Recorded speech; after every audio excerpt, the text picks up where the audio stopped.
นសុបិននេះគឺការពិតប្រៀបដូចជាទេពនិមិត្តបងមិនងងឹតភ្នែកទេឃើញស្រីស្រស់ស្រស់ឥតខ្ចោះអូនអ្នកទន្លេឆោមឆាយលើគេនៅពេលចេញដើរដងទឹកគុំមែនអ្នកក្រុងអូនអ្នកចំការសមរស់ស្រលើងបុប្ផារៀមរាឃើញលៀមឈើភ្លឹកដកចិត្តមិនបានគុំផានឲ្យបងគេងនឹកទាំងថ្ងៃយប់ព្រឹករលឹកឡើងនឹកតែសួនតើមានមុនអ្វីទើបស្រីទាំងចិត្តបងបានស្រីគ្រប់ទីឋានមិនបានឲ្យបងខកខ្លួនរំភើបដួងใจស្រមៃដូចស្រស់នឹមនួនបេះដូងអង្រួន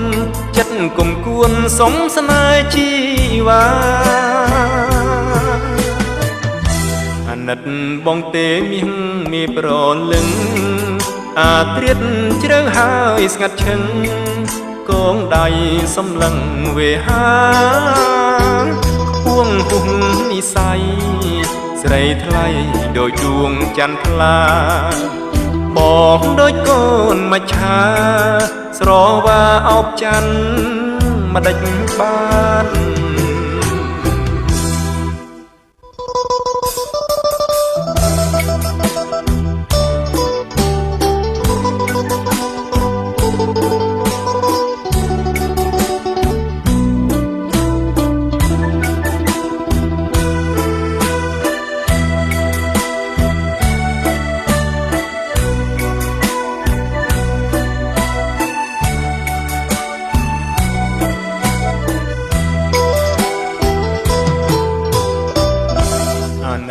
បងទេនេះមានប្រលឹង